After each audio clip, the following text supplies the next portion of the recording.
बिस्मिल्लाहिर्रहमानिर्रहीम। अस्सलाम वालेकुम एवरीवन।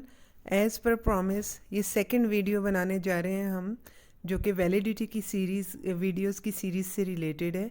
फर्स्ट वीडियो में हमने एक्सप्लेन कर दिया कि what is content validity and how to measure the content validity of any psychological test. आज की वीडियो का टॉपिक है कंस्ट्रक्ट वैलिडिटी, और मेरी कोशिश होगी कि आज की वीडियो में मैं आपको एक्सप्लेन करूं कंस्ट्रक्ट को, व्हाट इज़ कंस्ट्रक्ट वैलिडिटी, और कौन सा ऐसा सिंपल और ईजीएस्ट वे है जिसमें हम कंस्ट्रक्ट वैलिडिटी किसी भी टेस्ट की चेक कर सकते हैं। तो स्टार्ट करते हैं जनाब कंस्ट्रक्ट की डेफिनेशन से। कंस्ट्रक्ट होता क्या है and why it is essential to measure the construct validity of test.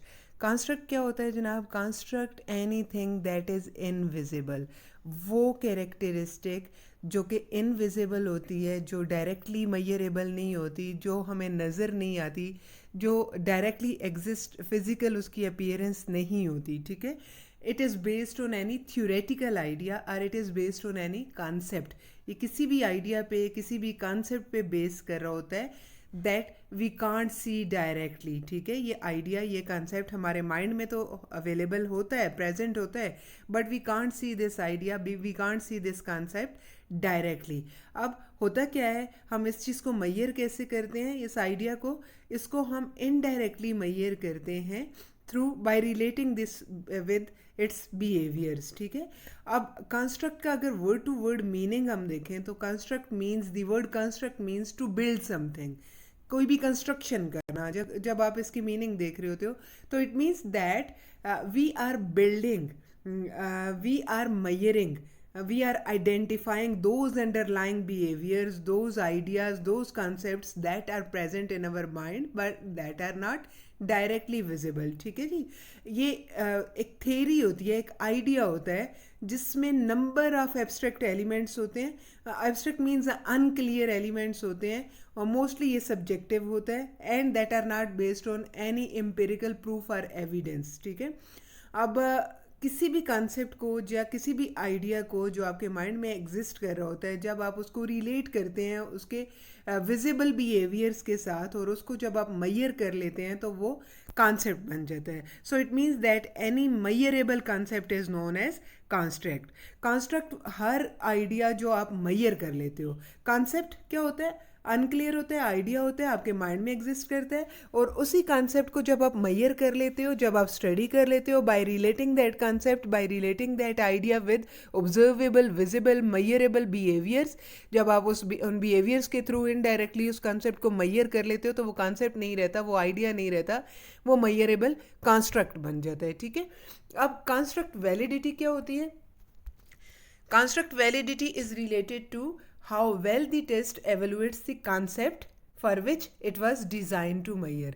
जिस आइडिया पे, जिस कंसेप्ट पे आप एक टेस्ट बना रहे हो, कंस्ट्रक्ट कर रहे हो, उस आइडिया को आप कितना अच्छे तरीके से मेजर कर रहे हो। ठीक है, कितनी अच्छी तरह आप उसको, जितना अच्छा आप उसको मेजर कर रहे हो, इट मीन्स आप उसकी कंस्ट्रक्ट वैलिडिटी टेस्ट की उतनी ज़्यादा होती जाएगी। ठीक है, it is important to define the construct in visible and concrete characteristics. अब क्योंकि कॉन्सेप्ट जो होता है ये अनक्लियर एक आइडिया होता है, ये हमारे माइंड में होता है, so the basic thing here is to define that construct, what are the main behaviors, what are the main characteristics, what are the different dimensions that are associated with this concept।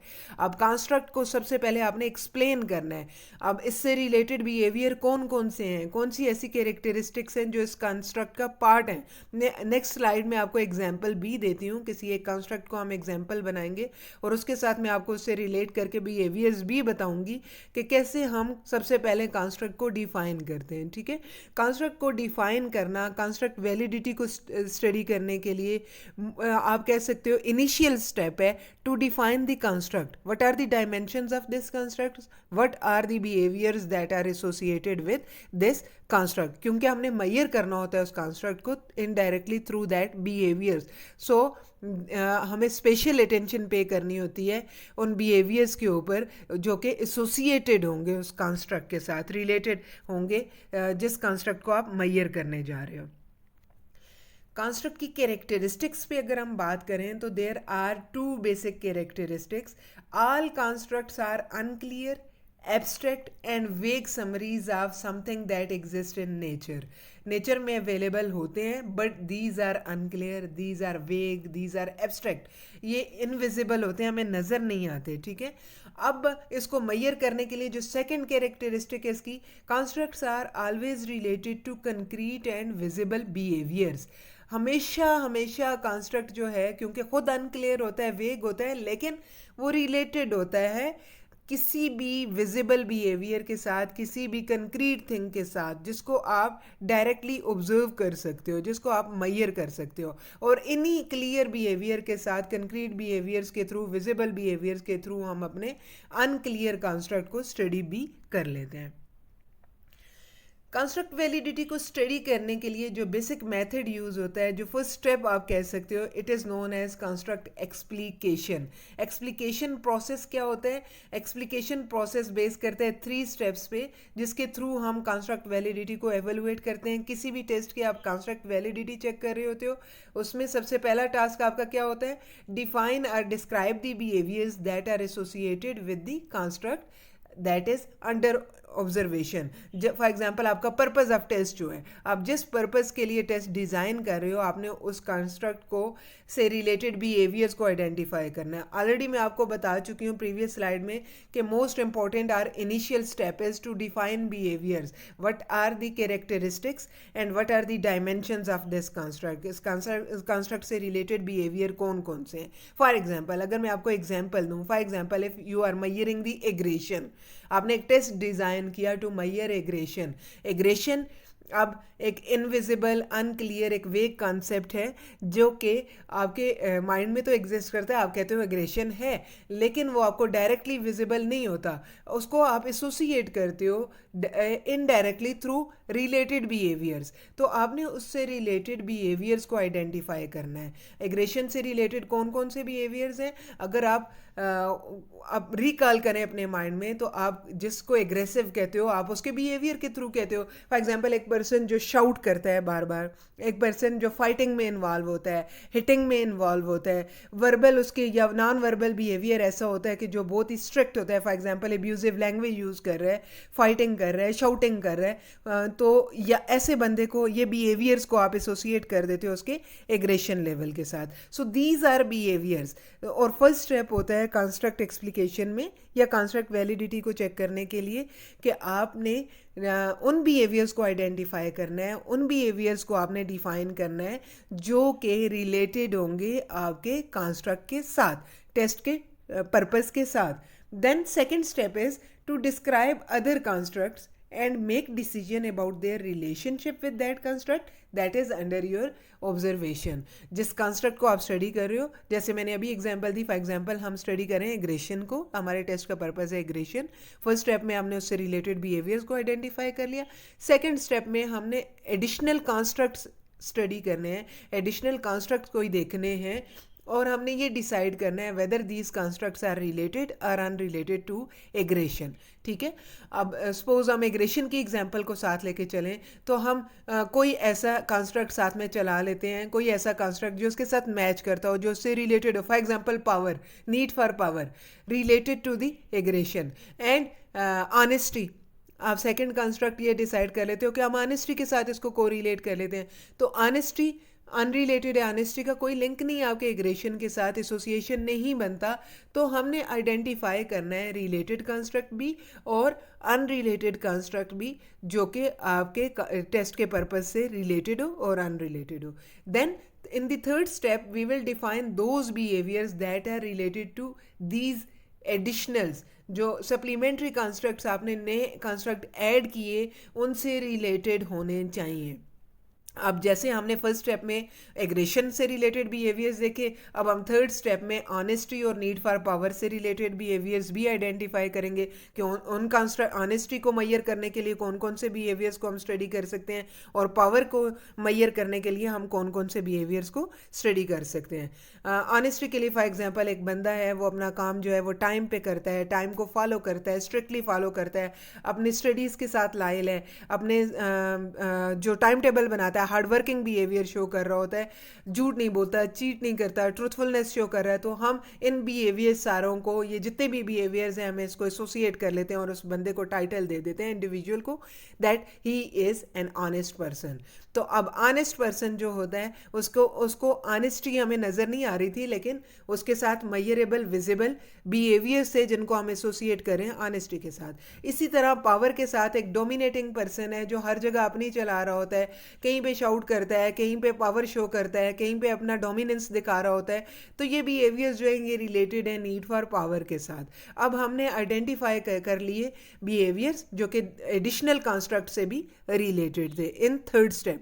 और उसके बाद हमने correlation check करना है between the behaviours of these three constructs. एक तो हमारा अपना स्पेसिफिक कंस्ट्रक्ट हो गया ना, एग्रेशन, जो टेस्ट का पर्पस है। उसके बाद एक रिलेटेड कंस्ट्रक्ट हो गया नीड फॉर पावर, और एक अनरिलेटेड कंस्ट्रक्ट हो गया ऑनेस्टी। ठीक है, अब हमने इनके जो बिहेवियर्स को, तीनों के बिहेवियर्स को आइडेंटिफाई कर चुके हैं फर्स्ट टू स्टेप्स में।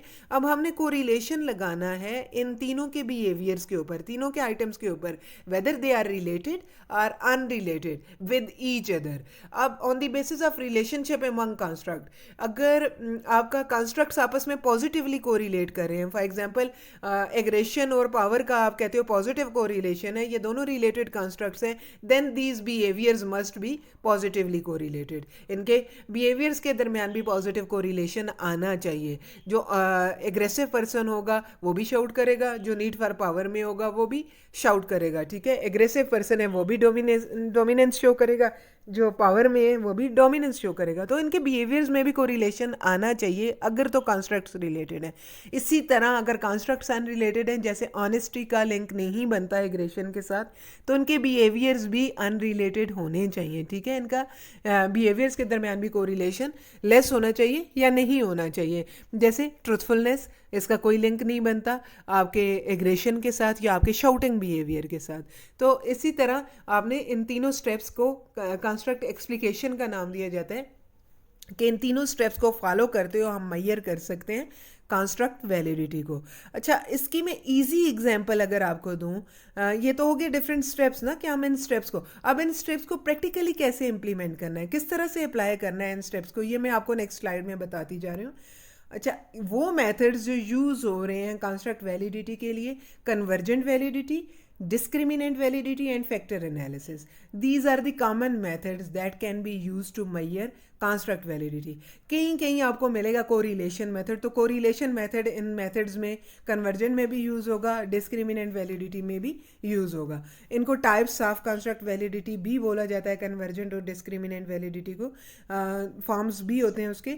ये वो मेथड्स हैं जिनको अप्लाई करके आप किसी भी साइकोलॉजिकल टेस्ट की कंस्ट्रक्ट वैलिडिटी चेक कर सकते हो।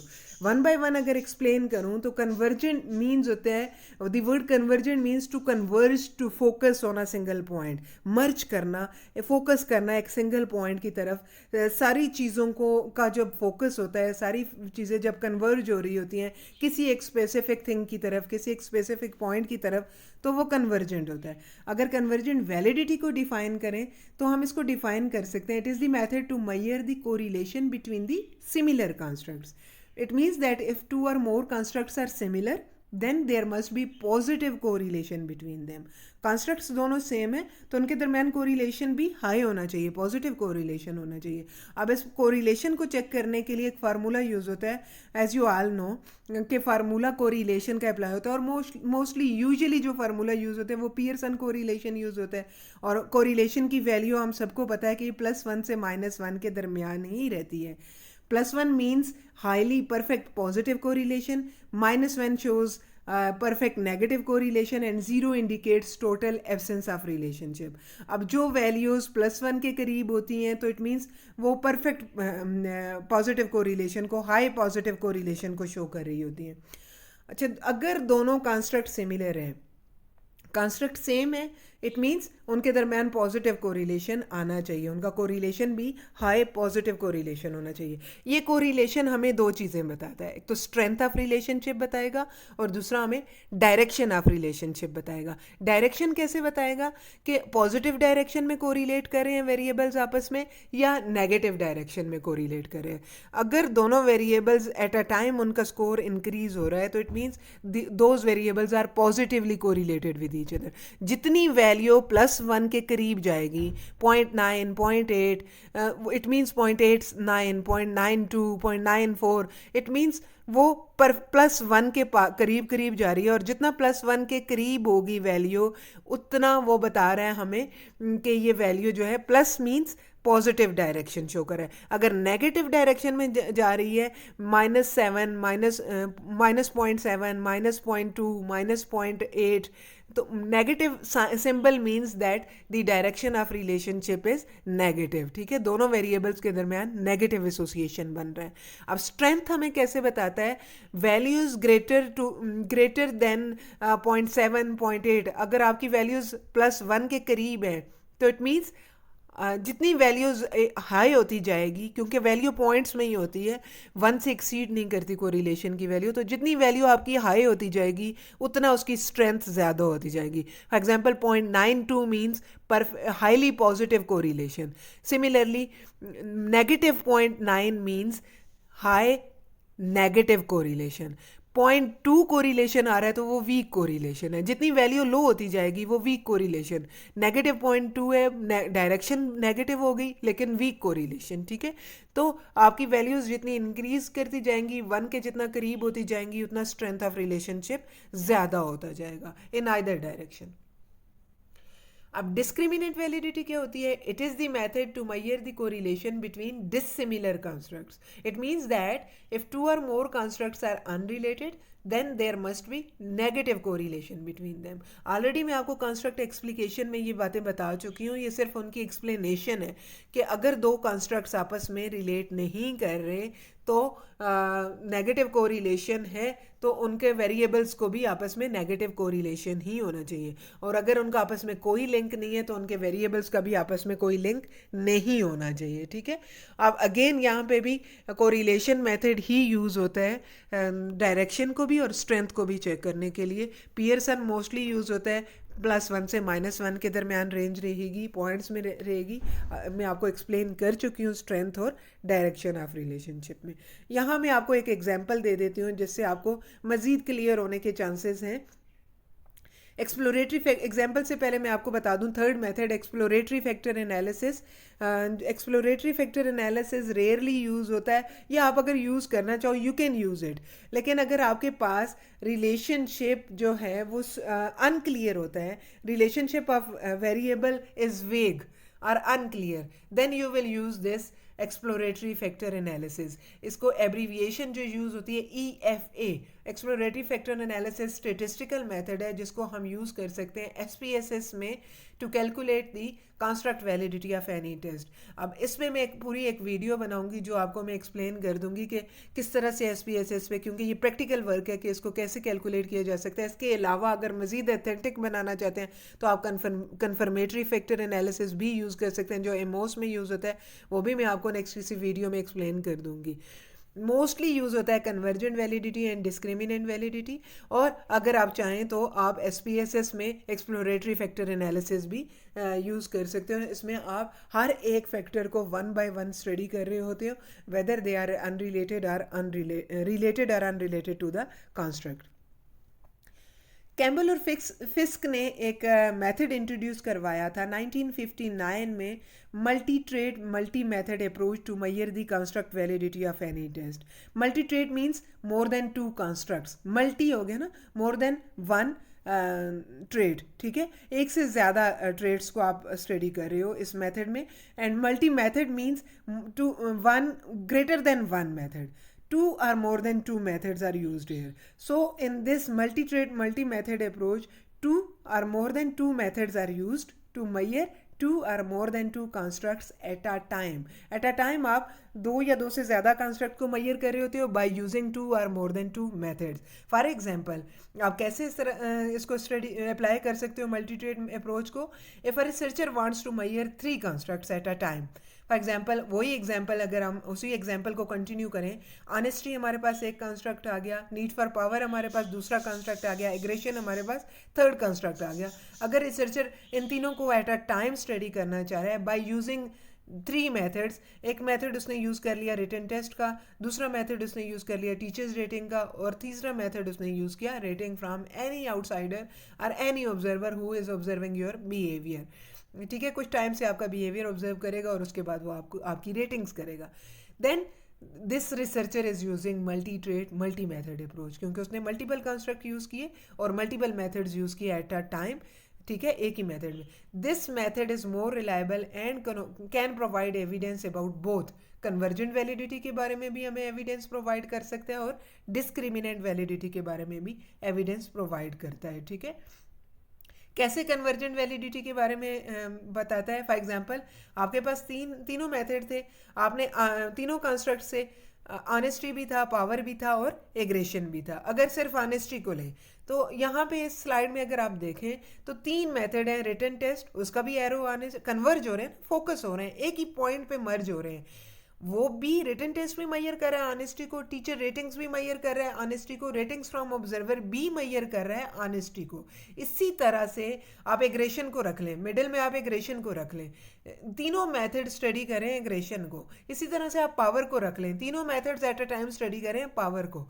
It means that these methods, this method is providing evidence about convergent validity. अब आपके जो तीनों टेस्ट हैं, तीनों टेस्ट में पॉजिटिव आपका कोरिलेशन तीनों टेस्ट के स्कोर्स के दरमियान हाई आना चाहिए. इफ़ यू आर ऑनेस्ट, अगर आप ऑनेस्ट हो तो रिटन टेस्ट भी आपको ऑनेस्ट ही शो करेगा, टीचर्स रेटिंग के थ्रू भी आप ऑनेस्ट ही होगे, रेटिंग्स फ्रॉम ऑब्जर्वर भी आपको ऑनेस्ट ही शो करेगा. Then your test has high construct validity. ठीक है जी, आपके जो तीनों मेथड्स हैं, आपने मल्टीपल अप्रोचेस यूज़ की, मल्टीपल मेथड्स यूज़ किए, लेकिन उन सब के थ्रू हम वो सबके रिजल्ट्स क्या शो कर रहे हैं.